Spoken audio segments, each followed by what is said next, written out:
Hey, thanks for making it to Veterans Info Tap. I'm glad you made it. Are you looking to boost your disability compensation 10%, 30%, 50%, even more? These are life-changing numbers when we talk about VA disability compensation, especially if you're moving from a lower rating, let's say sub 30%, and you're pushing into the above 50, right? 50, 60, 70, 80, 90, whatever, you get it. It's life-changing situation for many people out there. Many of us veterans, families, all of that stuff benefit when we as veterans are able to be properly rated by the VA. So when it comes to that, it's important to understand a few different things. Before we jump into it, I want to throw on a special thank you to Janice Fictum. Janice, thank you so much for the super comment, super chat. I really do appreciate your support so very much. Your continued support. Thank you, Janice, again, so much. I really do appreciate you.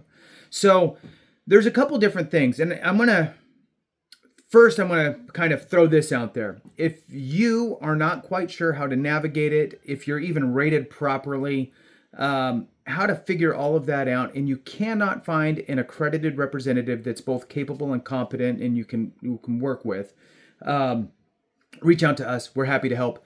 We've created evidence-based VA claims. Information is in the description and in the comments. Free consultation. Okay, we will do kind of an email back and forth, a whole list of questions and kind of diving into your specific situation so we can determine if there is a there for you.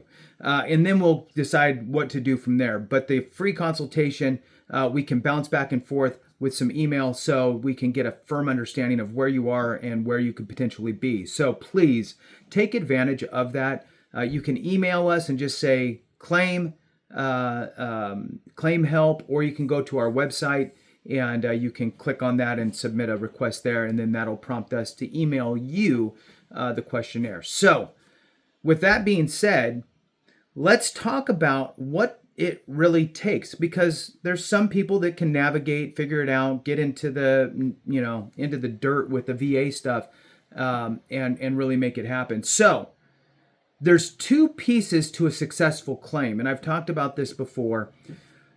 There's really two goals that you have when you're filing for disability compensation. Now, especially when it comes to your first, direct service connection. One goal is get service connected. And you see that in 1,000 videos, right? How to get service connected, really honing in on the diagnosis and the nexus and making sure that you're diagnosed, you got your nexus, you're good to go. And that's great. And how I explain that, and there's a second piece, so hang on with me, because the second piece is the missed opportunity. But let me just quickly explain the requirements for the service connection. One, you should be a qualified veteran, right? You don't have a dishonorable type discharge. You served your time, and you provide your DD-214 that shows that you were discharged under whatever status that qualifies for VA disability compensation. And what that does with that DD-214, not only is it character of discharge verification, but it is also providing the VA a window of opportunity, entry date, exit date. Now, for those out there that want to get, there's so much nuance. Really, there's a year after that some presumptives fall into play as well. Many people aren't aware that there is a 1-year presumptive period directly following your service. So if you went and got diagnosed for hypertension, 6 months after you got out, and you go, well, I didn't get diagnosed when I was in service, I can't do it. Well, yeah, you can. You have that 1-year presumptive period.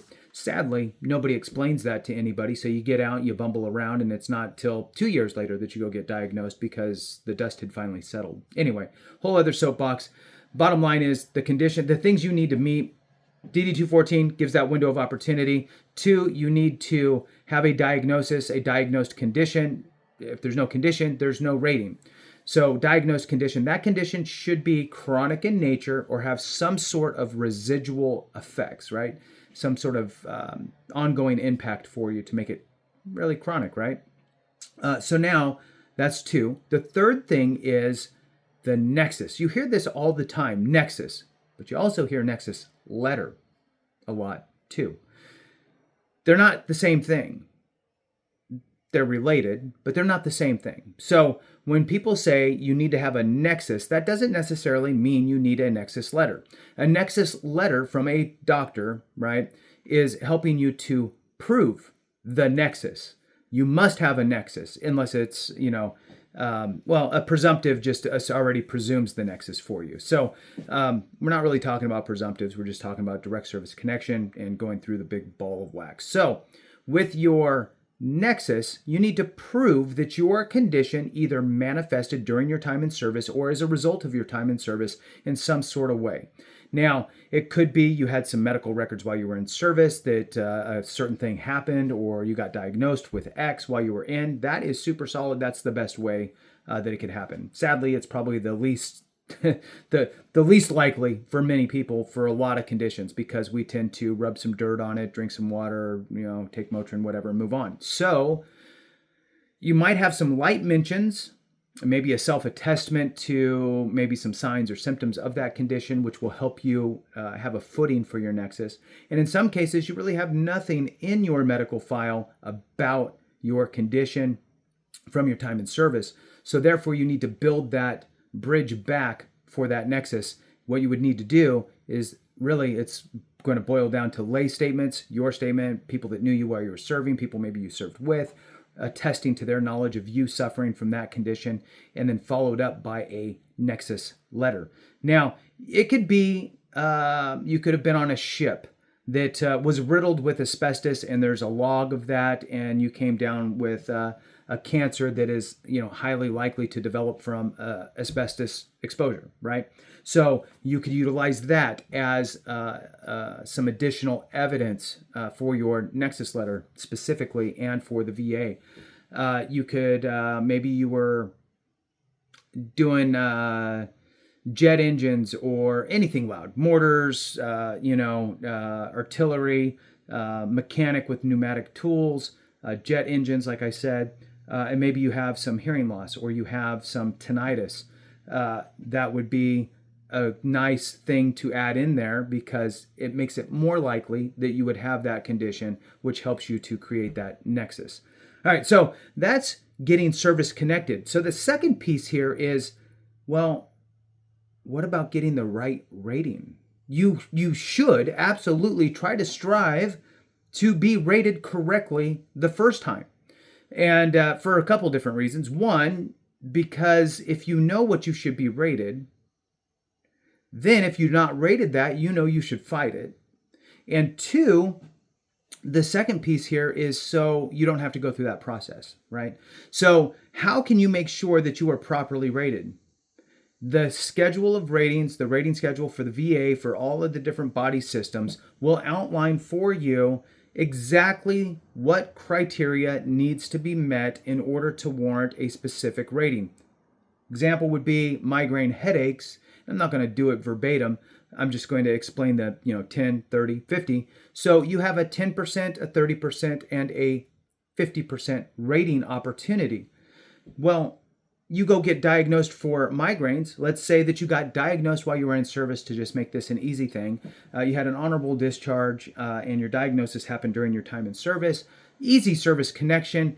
Boom, you file for it. Well, the question is are you going to be a 10, a 30, or a 50?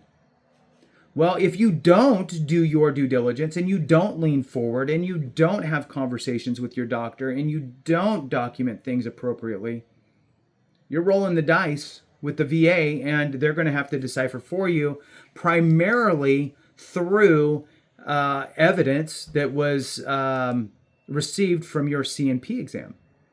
Well, we've all heard horror stories of C&P exams, so maybe back up a little bit, understand the rating schedule, and then have conversations with your doctor to document the specific severity as it relates to the rating schedule.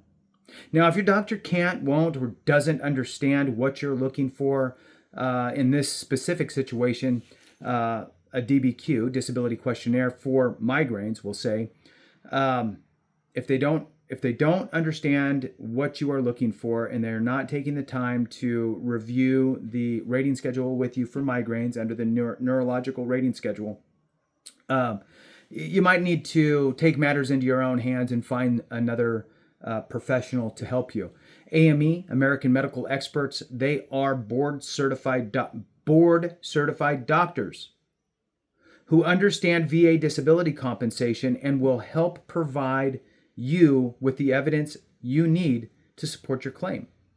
Not just getting service connected, they provide nexus letters if need be, but to also make sure you get properly rated via the DBQ, right?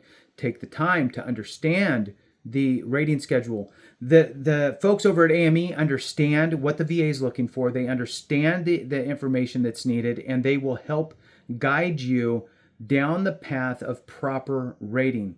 There is nothing worse than being not properly rated. Say you're rated 10% in this example, but you should be a 50.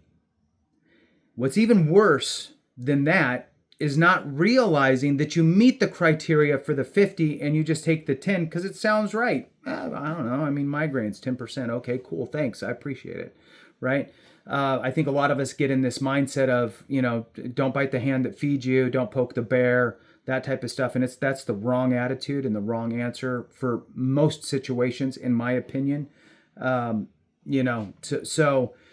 if you understand what the VA is looking for and you understand the evidence that you need to provide and you provide it, you know what rating you should get. And if you don't get that rating, well, then you need to fight it. And you could probably fight it with an HLR, higher level review, with the informal conference and have that discussion and be able to point it out if you've supplied all the evidence. So in any case, thanks for watching. I appreciate you very much. Have a great one. And remember, if we don't take care of each other, something went wrong.